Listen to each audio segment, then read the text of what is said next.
So hi everyone, welcome back to my another mini vlog. So आज चाहिँ जाम हामीसँग पासीचौरी. So हाम्रो चाहिँ यो चाहिँ अचानक भएको के भन्छ प्लान भनौं या त के भनौं. यतिखेर त 4 4:30 भइसक्यो थियो.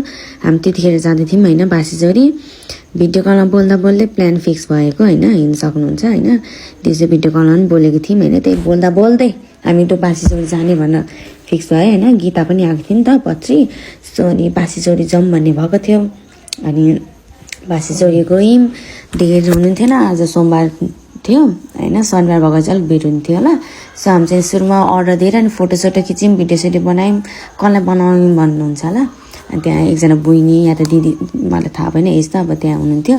उहाँलाई बनाइ माग्यौं. अनि हामी ठिक्क बस्दाखेरि चाहिँ हाम्रो सेक्वा पनि रेडी भइसकेको रहेछ हैन. ठिकठाक बसेर 5 मिनेट मात्र भएको थियो. आइपुगी गयो. अनि हाम्रो तल हेर्न सक्नुहुन्छ हाम्रो पोर्कको लागि हैन. चटपटे केही आएकै थिएन. पोर्क मात्र आयो. किनकि सुरुमा हामीले पोर्क भनेको थियौं हैन. आउने बित्तिकै एक एकवटा त चाखी गयौं क्या. अब त्यो तल मेटाउनु पर्ने साथीहरु हैन. मिठाई गयौं हामीले चाहिँ हैन. एक एकवटा खाएर. सो अनि हाम्रो पछि चटपटे आयो, फेन्टा आयो हैन.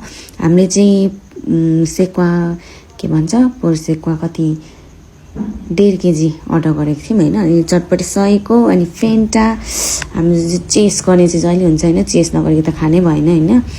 चेस गरेर सुरुप्पे पी गयौं हाम्रो फेन्टालाई पनि हैन. यस्तै छ.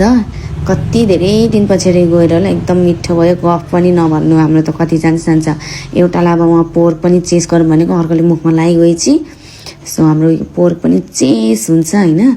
अनि गफ फेरि खाँदा यति जान्छ हाम्रो नभन्नु साथीहरु. गफ त हाम्रो चाहिँ एकदम मिठो क्या. धेरै दिन पछाडि यसो पोलेको मासु खाएर एकदम मिठो. अनि चटपटे पनि चेस गरेर खाने बानी हैन. चेस गरेर खायौं. एकदम मिठो. अब यहाँ हेर्न सक्नुहुन्छ हाम्रो गफ. गफ त नभनौं.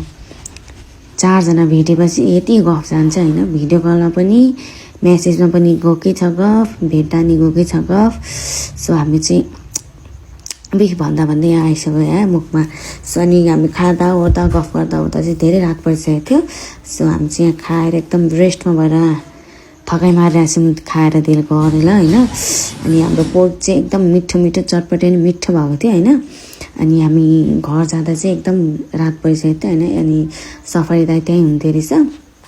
सफारी दाइलाई बोलाएर जमुना पत्री भनेर अनि ल्याइदिनु भयो हामीलाई चाहिँ. सो अनि आजको ब्लग यति नै. Thank you for watching. Bye by.